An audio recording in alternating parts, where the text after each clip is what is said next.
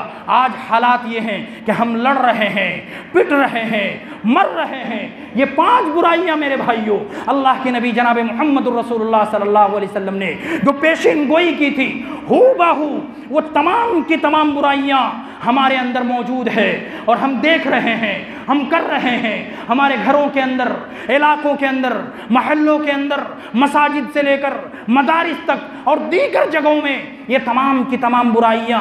بے حیائی پر ایک چیز اور بیان کرتا چلوں، اس سے پہلے میں نے بتایا خواتین کے تعلق سے، پہلی چیز بے حیائی نہیں ہونی چاہیے، عورتوں کو کس طریقے سے ہونا چاہیے، کتنا باپردہ ہونا چاہیے، اور گھر والوں کو اپنی بیٹیوں کے تعلق سے کتنا غیرت مند اور ان کے اندر کتنی حمیت ہونی چاہیے، ایک باپ کے اندر، ایک بھائی کے اندر، ایک شوہر کے اندر۔ اس واقعے کو آپ سنیں بڑے مختصر انداز سے، مغیرہ بن شعبہ رضی اللہ عنہ، ابن ماجہ کی حدیث ہے، اللہ کے نبی صلی اللہ علیہ وسلم کی خدمت میں حاضر ہوئے اور کہنے لگے، اے اللہ کے نبی جناب محمد رسول اللہ صلی اللہ علیہ وسلم، میں فلاں عورت سے نکاح کرنا چاہتا ہوں۔ اللہ کے نبی صلی اللہ علیہ وسلم نے فرمایا، تم نے اس عورت کو دیکھا ہے؟ آج ہم کتنی مرتبہ دیکھتے ہیں ریجیکٹ کرنے والوں، میں نے ایسے لوگوں کو بھی دیکھا ہے، سینکڑوں لڑکیوں کو ریجیکٹ کیا، اور جب اس لڑکے نے کسی لڑکی کو پسند کیا، اس لڑکی نے اس کو ریجیکٹ کیا ہے۔ کیا دیکھ کے ریجیکٹ کرتے ہیں؟ کالا لنگور بدماش ٹائپ کا دکھتا ہے، اور اس کو حور چاہیے، انگور ٹائپ۔ اپنے اپنے حساب سے لڑکی تلاش کریں، آپ اپنے آپ کو اس قابل بنائیں کہ آپ کو ایسی لڑکی ملے۔ کہنے کی بات یہ ہے کہ مغیرہ بن شعبہ رضی اللہ عنہ اللہ کے نبی صلی اللہ علیہ وسلم کی خدمت میں حاضر ہوئے، کہا کہ فلاں عورت سے میں نکاح کرنا چاہتا ہوں، پیغام دینا چاہتا ہوں۔ اللہ کے نبی صلی اللہ علیہ وسلم نے فرمایا، تم نے اس عورت کو دیکھا ہے؟ نہیں دیکھا اللہ کے نبی صلی اللہ علیہ وسلم۔ ایک کام کرو، دیکھ لو، دیکھنے سے محبت قائم ہوتی ہے، شادی نہیں ہوتی ہے۔ آپ گئے اپنے نکاح کی نیت سے اور پاک نگاہ سے ایک لڑکی کو دیکھا کہ اگر پسند آ جائے تو نکاح کریں گے اور ایک جائز تعلق قائم کریں گے، تو اللہ کے نبی صلی اللہ علیہ وسلم نے فرمایا ایک بار دیکھ لو، محبت قائم ہو جائے گی۔ بہنیں سنیں،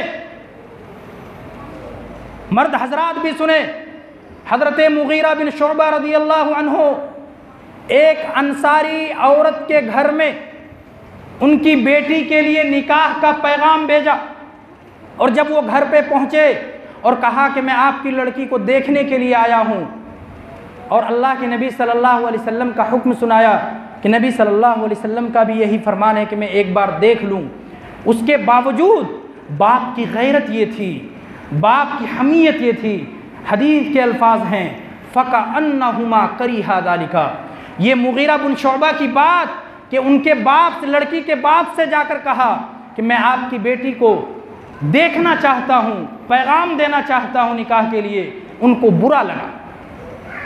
لڑکی پردے میں تھی، آڑ میں تھی، لڑکی نے تھوڑی سی آواز میں کہا کہ اگر اللہ کے نبی جناب محمد الرسول اللہ صلی اللہ علیہ وسلم نے حکم دیا ہے دیکھنے کا، ایک بار تو اے نوجوان دیکھ لے، اور اگر تو بہانہ بازی کرتا ہے تو نہ دیکھ۔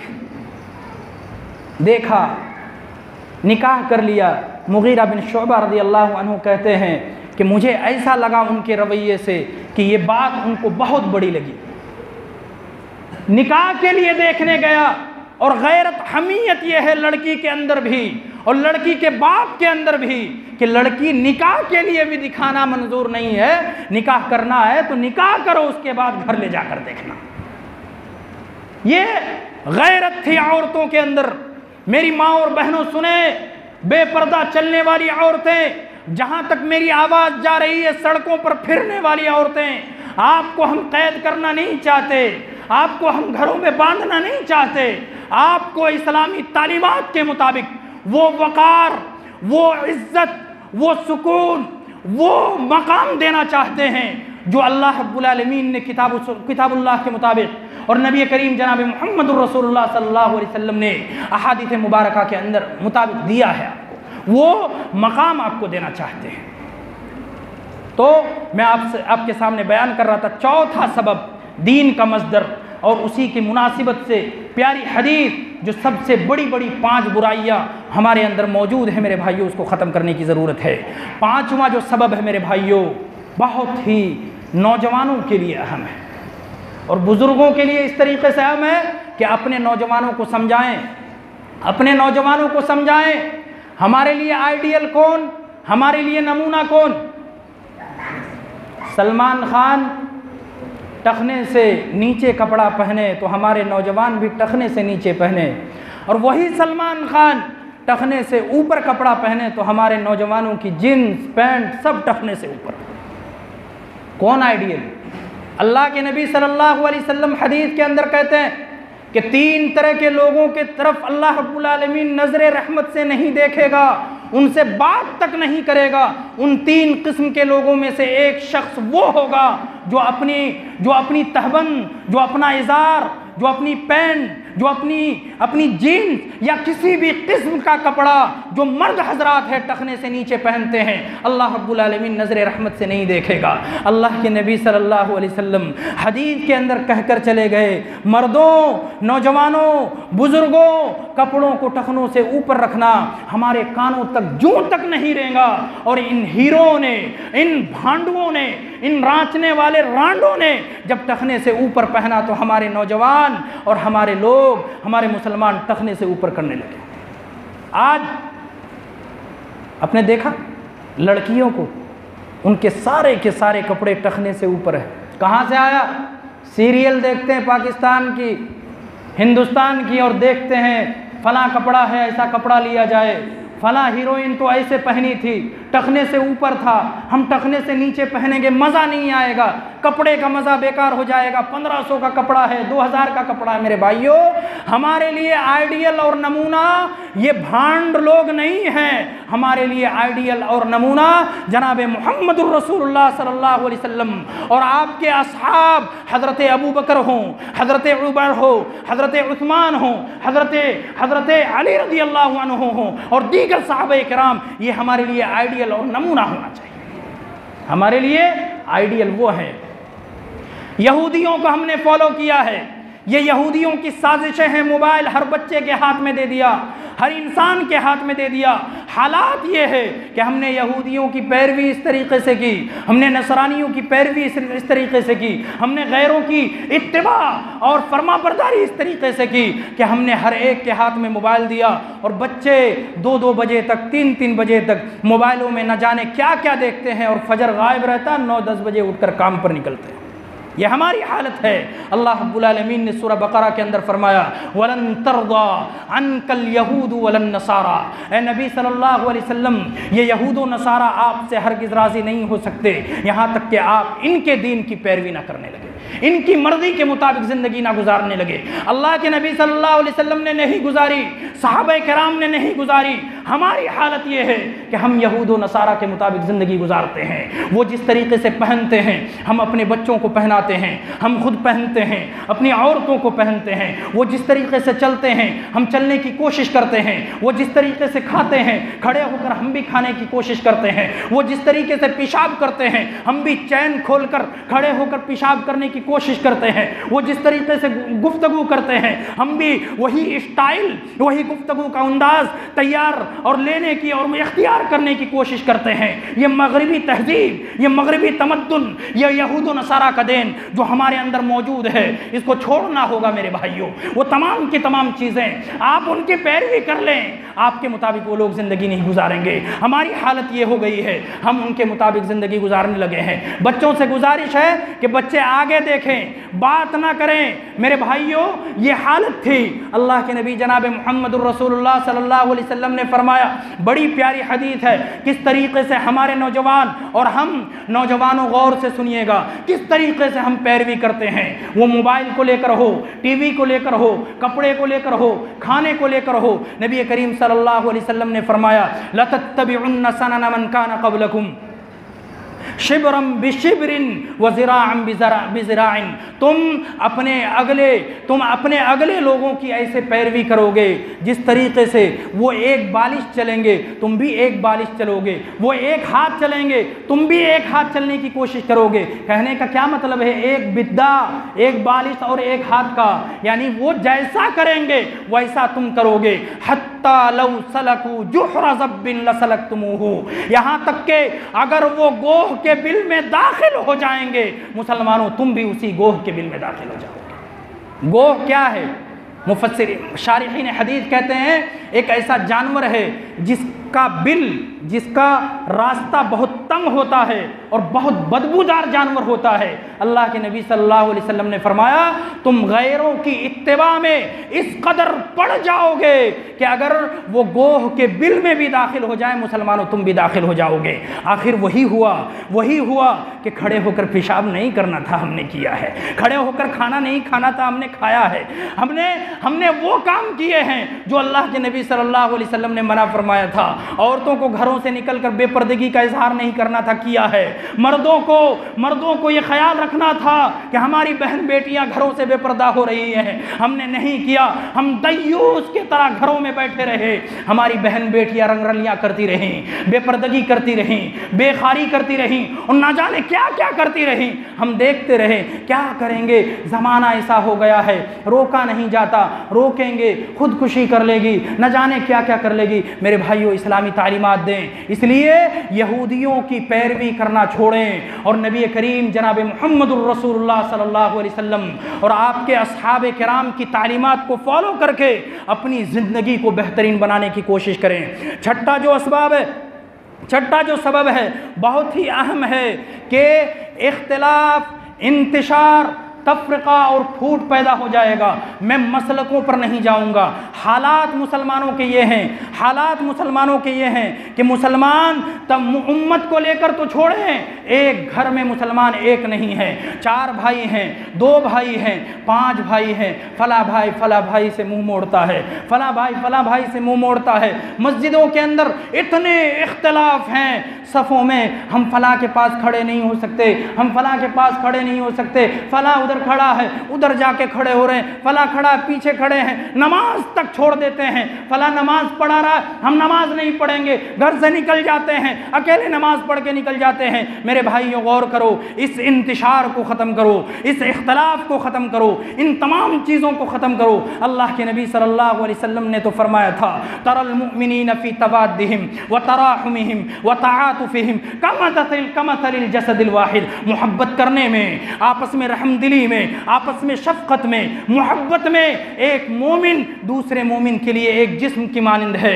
پاؤں میں کانٹا چبھتا ہے، آنکھ سے آنسو نکلتا ہے، آنکھ یہ نہیں کہتی کانٹا تو پاؤں میں چبھا ہے میں آنسو کیوں بہاؤں، درد پیٹ میں ہوتا ہے، درد سر محسوس کرتا ہے، جسم میں کسی جگہ پھوڑا نکلتا ہے، گھاؤ ہوتا ہے، کٹ جاتا ہے، پھٹ جاتا ہے، پورے جسم میں بخار آ جاتا ہے، کپ کپی طاری ہو جاتی ہے، سر یہ نہیں کہتا ہے لگا پاؤں تو ہے سر کیوں درد ہو، لگا ہاتھ کو ہے میں درد کیوں محسوس کروں، لگا پیٹ میں ہے میں درد کیوں محسوس کروں۔ یہ حالت ایک مومن کی ہونی چاہیے کہ کہیں بھی ایک مسلمان پریشان حال ہے، درد مجھے ہو رہا ہے، فلاں مسلمان پر ظلم ہو رہا ہے، درد مجھے ہو رہا ہے، اس درد کا اظہار کیسے کریں گے؟ اگر طاقت ہے جا کر مدد کریں، طاقت نہیں ہے مالی اسباب دے کر مدد کریں، وہ بھی طاقت نہیں ہے نمازوں کے بعد میرے بھائیوں ان مسلمانوں کے لیے اللہ رب العالمین سے دعا کرتے رہیں، اللہ رب العالمین جتنی خوشحالی ہمیں دی ہے اس سے زیادہ